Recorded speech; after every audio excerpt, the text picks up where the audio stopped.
Hey, it's Captain Roger. It's day 70. Let's go for a walk. You know, I started this year with a commitment to take a walk every day that I could, and I've missed a couple along the way.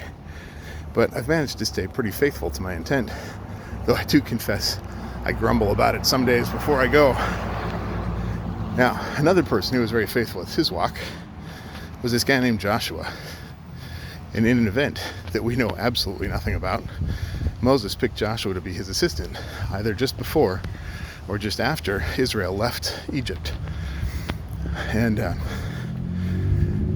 Joshua stayed with Moses in that role as his assistant for the next 40 years. He was probably really good at his job. Now, Joshua is part of one of my favorite stupid Bible jokes, but I can't just tell you that joke. I've got to warm you up first.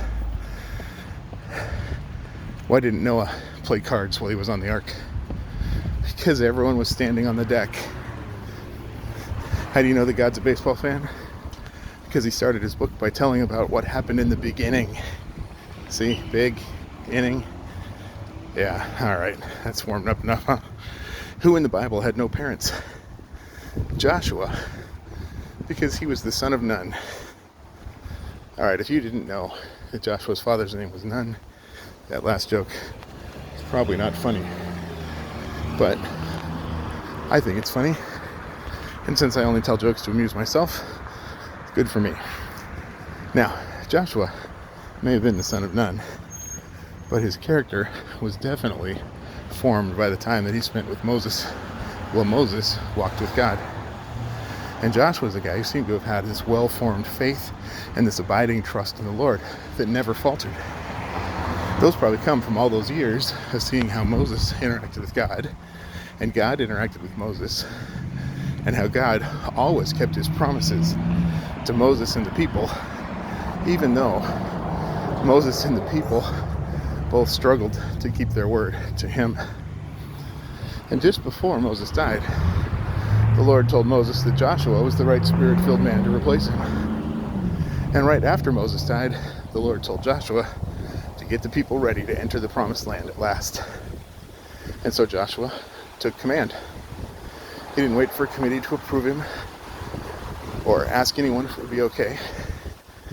He heard God say to get the people ready and to lead them. And so that's what he did.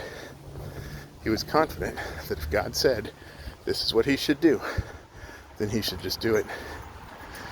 And the people said, just as we fully obeyed Moses, we will fully obey you.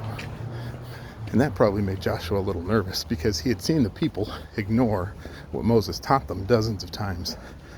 But God told him to be strong and courageous, fearless and undiscouraged, and so he was. I wish I could walk with God with that kind of attitude all the time. Well, I suppose I could, if I put my mind to it. It could be hard. I mean, the world tries to push you one way. The people who are there to help you often try to lead you their way. And the people you're leading sometimes don't follow. Or worse, they just go a whole different way. But if we keep our eyes fixed on God, and we don't let all those others lead you astray, and we don't let ourselves get in the way, then it seems likely that we are able to walk where God leads. And isn't that the whole point of walking with him in the first place? Speaking of which, I've got to finish this walk. So grace and peace to you all. See you tomorrow.